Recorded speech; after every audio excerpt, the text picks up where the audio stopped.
4 years ago, the man who ran the most powerful construction empire in Western Canada sat across from her in a restaurant she had chosen because it was public, because she thought that mattered, and he told her she had embarrassed him for the last time, that she was a liability, that the version of his life she fit into no longer existed and had not existed for some time. She had driven home in the rain. She had packed 2 bags. She had not cried until she was on the Trans-Canada past Hope, somewhere in the dark with the mountains pressing in on both sides, and then she had cried for so long that she had to pull over on the shoulder and wait for it to finish. She had not gone back. If you have ever been told by someone you loved that you were the problem and believed it and built an entirely different life just to prove you weren't, stay until the end. Like this video and drop your city in the comments. I want to know how far this story finds you. The morning it all came apart again started the way most mornings did in Merritt, British Columbia, cold and clear and indifferent to whatever a person had planned for it. October in the Nicola Valley meant frost on the windows by 6 a.m., and a sky that went pink then gray, then a pale, unconvincing blue, the kind that never quite committed. Neva Ashcroft, or Clara Holt, as anyone in Merritt knew her, was already 20 minutes behind by the time she got the hot water running and located both halves of her daughter's unicorn rain boot set, which had been separated in what appeared to be a deliberate act of chaos. Willa. She didn't look up from the cabinet under the sink where one boot had somehow found its way behind the cleaning supplies. "Did you put your boot in here?" "It wanted to be with the bleach," Willa said. Neva extracted the boot. 4 years old and already operating on a logic that was completely internally consistent and completely inexplicable to anyone else. She handed the boot over without comment, which was a patience she had spent 3 years developing and still sometimes failed at before 7 a.m. Willa took it like this was a perfectly reasonable exchange and sat down on the kitchen floor to put it on. The clinic opened at 8:30. Her colleague Preeti, who was worth more than the partnership arrangement they had scrambled together on a napkin 18 months ago, would already be unlocking the front door and checking the morning's appointment list and making the particular expression she made when the 8:45 walk-in slot had been triple booked again. Neva had designed the whole operation around the 40 minutes between Willa's daycare drop-off and her own arrival, because that was the kind of life she had built. One that moved in timed intervals. One with exactly enough buffer to absorb the ordinary disasters, because she had learned, in the hardest possible way, what happened to lives that had none. The daycare was 5 blocks from the house she rented on the east side of town. She walked Willa every morning, had since they'd moved here, when Willa was still small enough to be carried against her chest in the carrier that had left a permanent indent in her left shoulder. She'd sold the car when the lease ended the previous spring because the roof on the clinic had needed replacing and the math had not been complicated. She kept telling herself she'd sort it out before winter. It was October. She had not sorted it out. She got them both into their jackets. Willa's yellow, her own a wool peacoat with a button missing at the collar that she kept meaning to replace and kept not replacing, and they went out into the cold. The frost had just started lifting off the sidewalks. Their breath came out in small clouds. Willa was talking about something involving a caterpillar she had befriended in the yard, an ongoing relationship she had been narrating for 6 days now, and Neva was listening with one ear and thinking about the supply order she needed to finish before lunch when Willa stopped walking. She almost walked into her. Mama. The word had gone strange. The specific strange that Neva had learned to recognize in her daughter's voice, the register that appeared when something had short-circuited the usual operating frequency. Not scared, not hurt, something else. "That man is looking at us," Willa said. Neva should have kept walking. She should have said something easy and redirecting about not staring at strangers, and kept her eyes forward and thought nothing of it.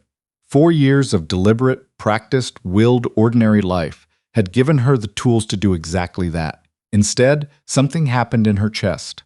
Something old and unburied, firing through all the scar tissue she had laid down over it. She looked up. Grant Calloway was standing at the corner of Quilchena Avenue, 30 feet away, not moving.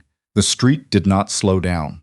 Somewhere a truck was backing up, the warning beep cutting through the cold air in neat intervals. A woman walked past them with a dog on a leash. The coffee shop across the road had its lights on and its door propped open, sending out a thin thread of warmth. None of it paused. None of it adjusted for the fact that Neva Ashcroft's entire rebuilt life had just cracked straight down the middle.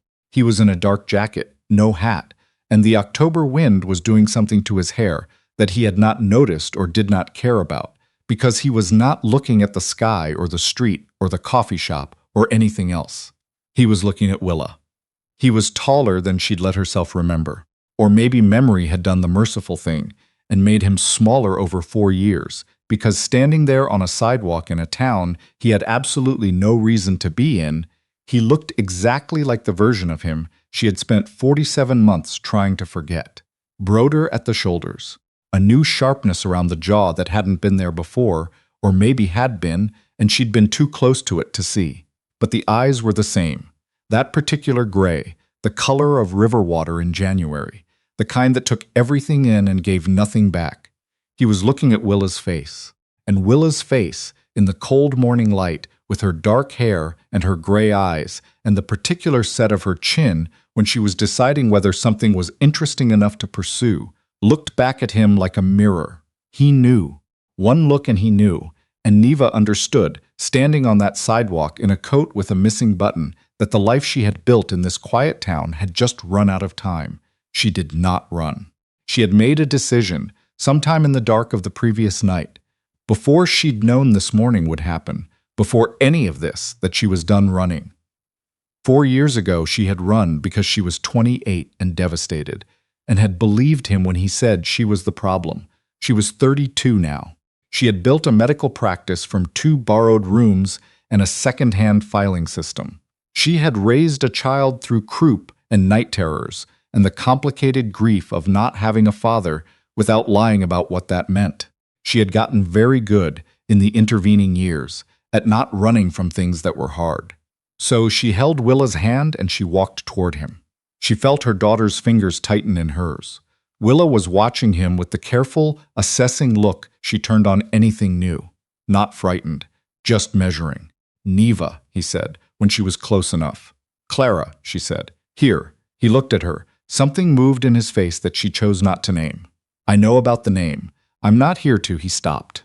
His eyes went to Willa again, helpless, the way eyes did when they couldn't stay away from something they were still trying to process.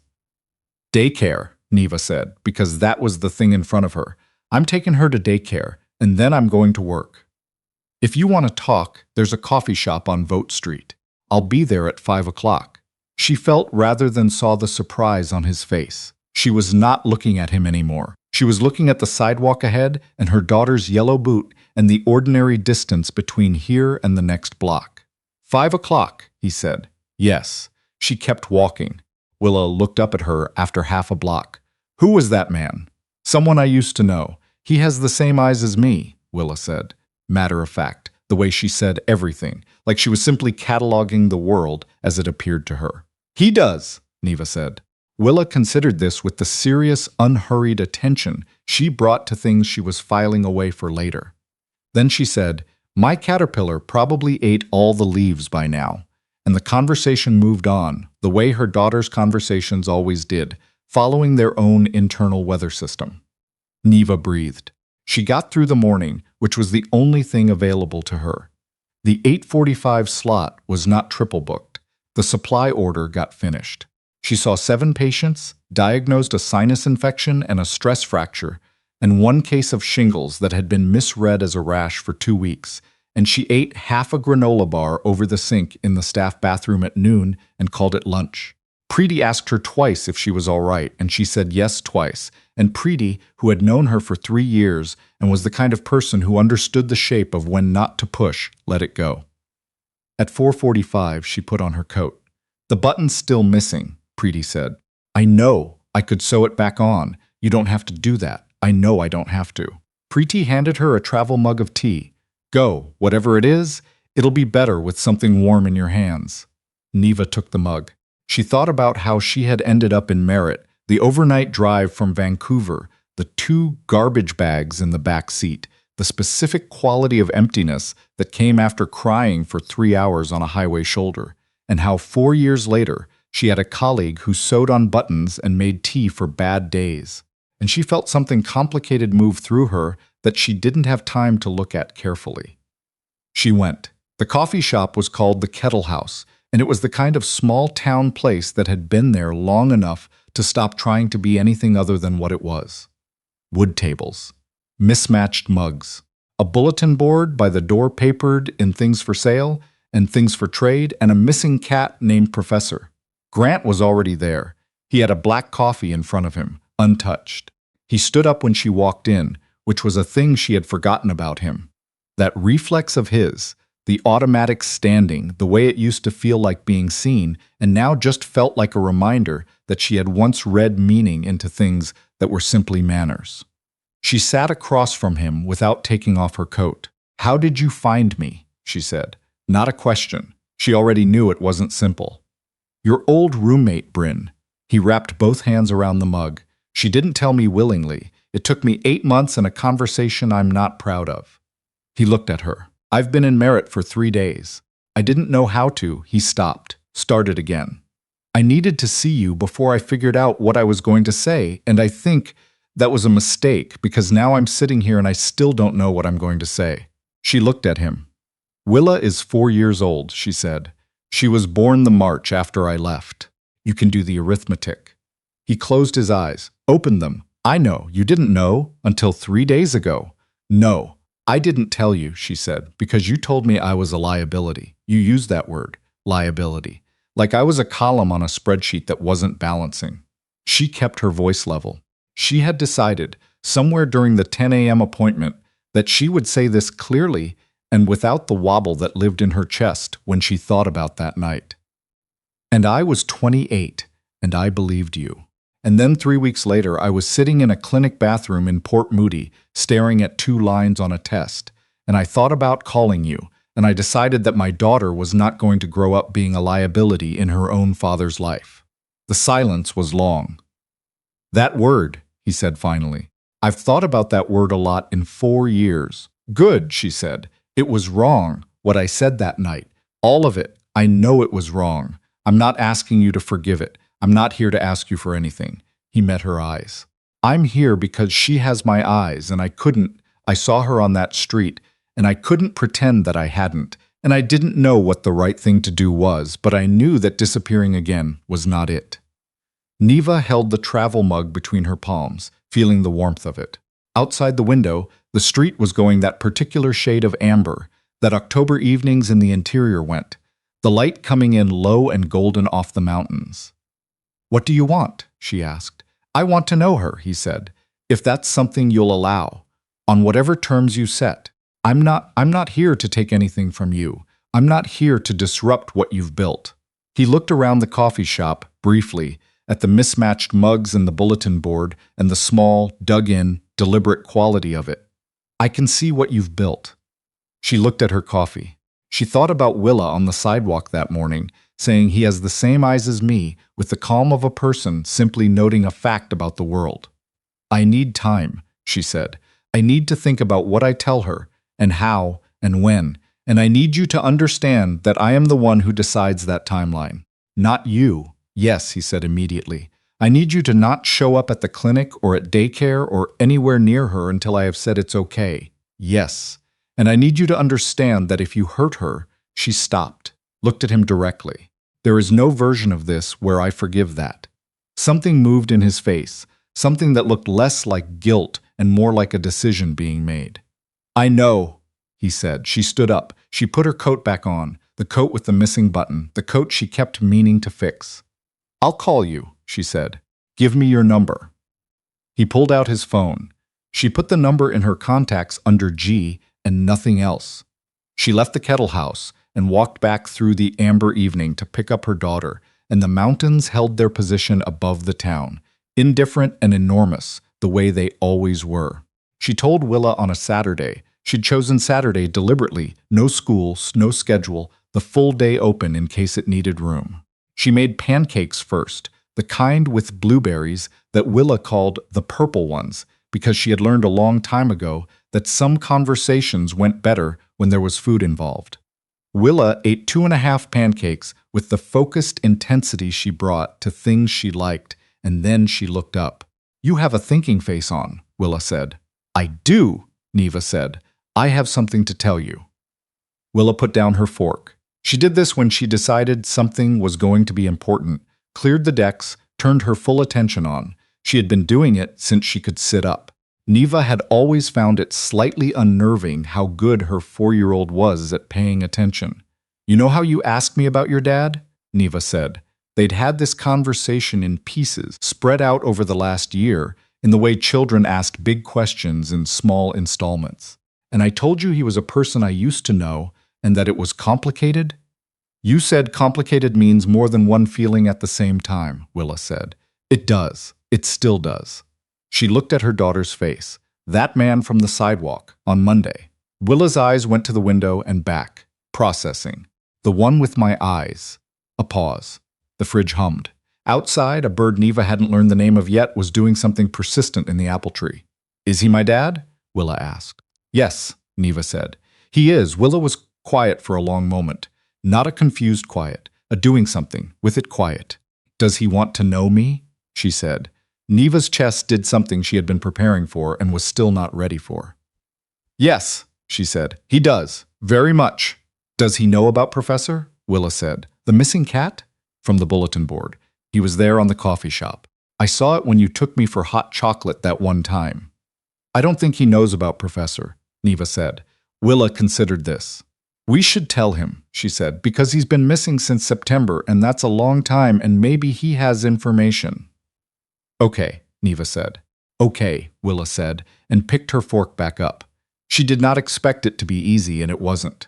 Grant came to the park first, which was her choice, neutral ground, the big one on the east side with the hill Willa liked to roll down and the creek that flooded every spring.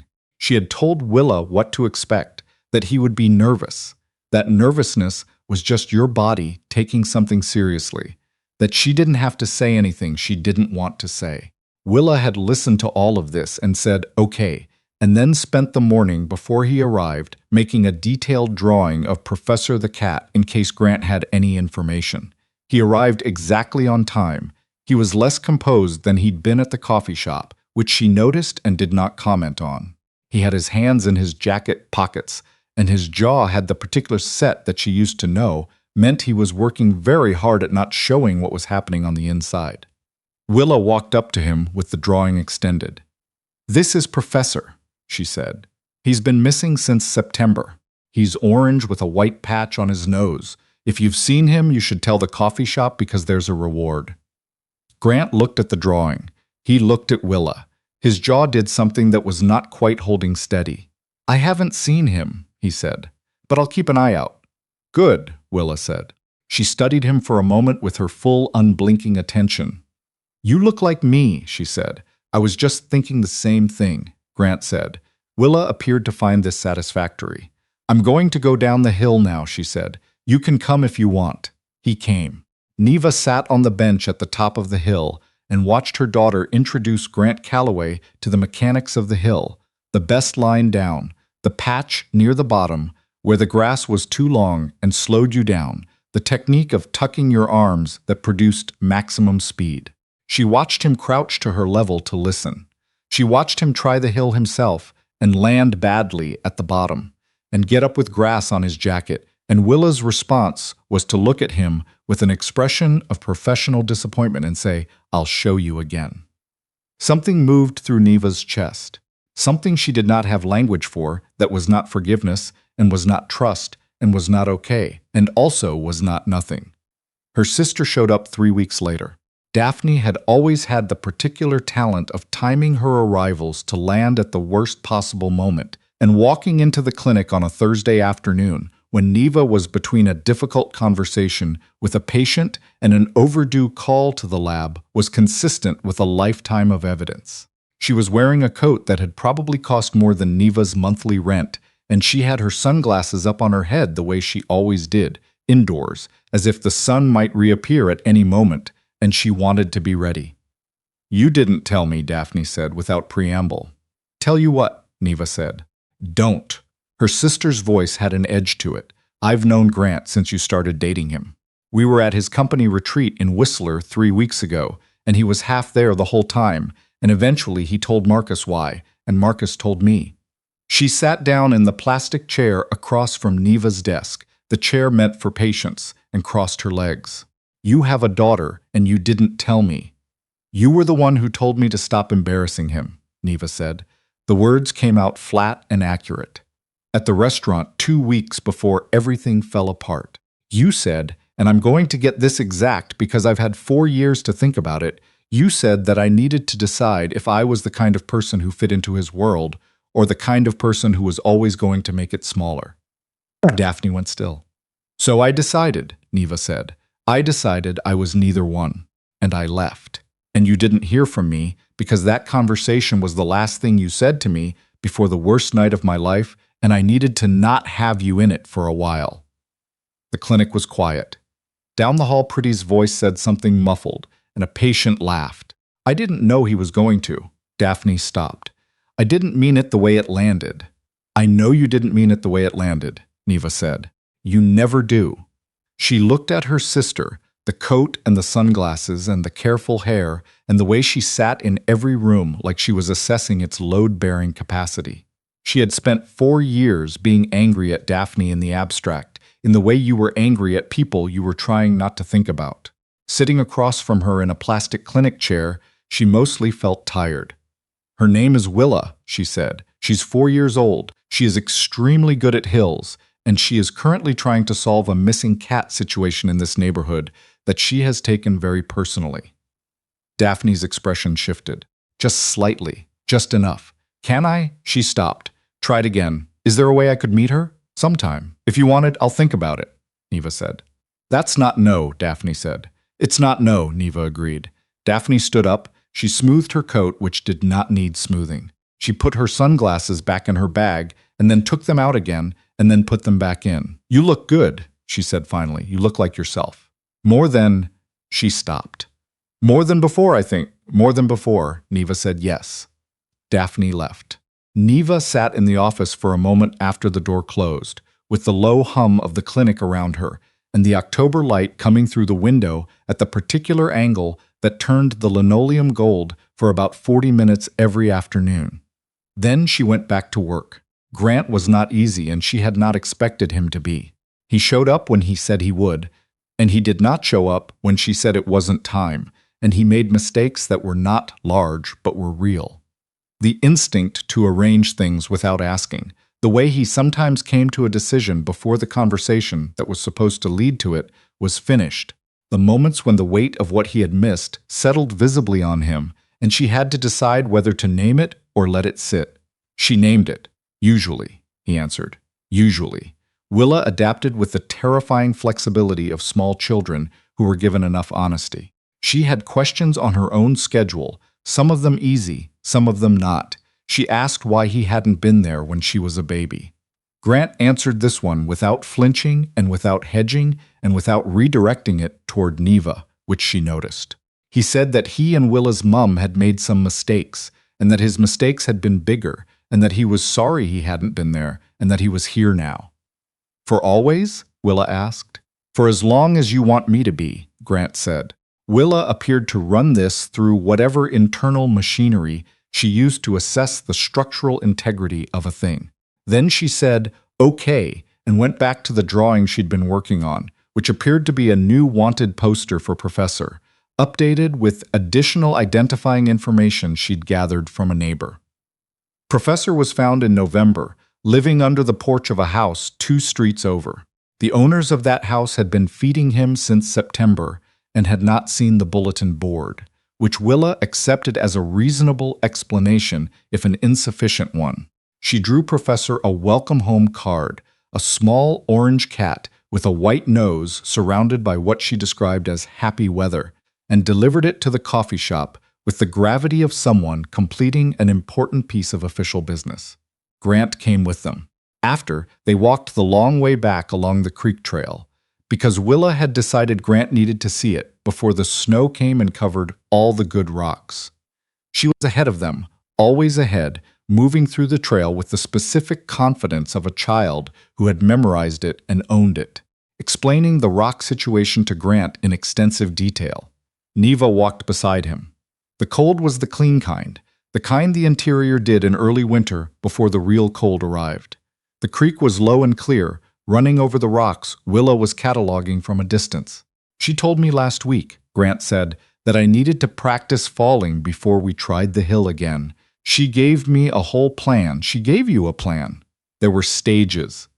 He watched his daughter crouch over something at the creek's edge. She's extraordinary. I know, Neva said.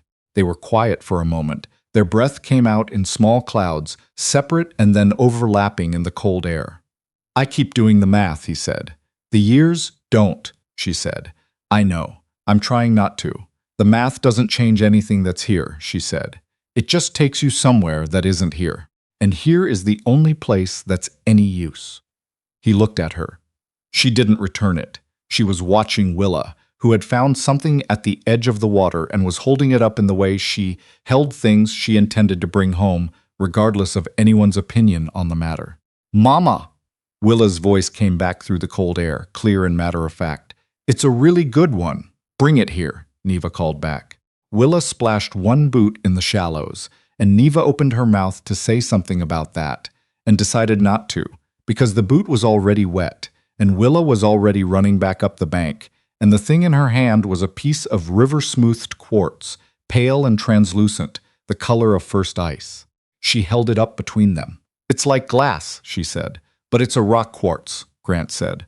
The water makes it smooth over a long time. Willa turned it in her fingers, considered, Can we keep it? Of course, Neva said. Willa looked at the rock and then at Grant with the particular expression she wore when she was making a decision that mattered. Then she held the rock out to him. You can have it, she said, for your house, so you have a piece of the creek. Something happened in Grant's face. Not composed, not guarded, something that had been held a long time and was no longer being held.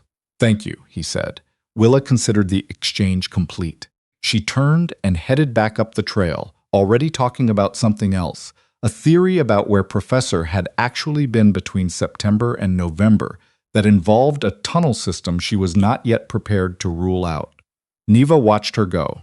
Beside her, Grant held the piece of quartz in one hand, closed around it. She gave it to you, Neva said, because it felt like a thing that should be said out loud. Yeah, he said. His voice had the kind of rough in it that had nothing to do with the cold. They walked on. The creek ran beside them, low and clear and honest about what it was. Ahead, Willa moved through the bare-branched trees like she owned the whole corridor of them, which she probably felt she did, and the winter light came down pale and even through the branches, and the mountains sat where they always sat above the valley, still and enormous and entirely unconcerned with the small, complicated, specific weight of a family finding its shape. The years that had been lost were real, and the cost of them was real, and no amount of careful arithmetic would make them come out even.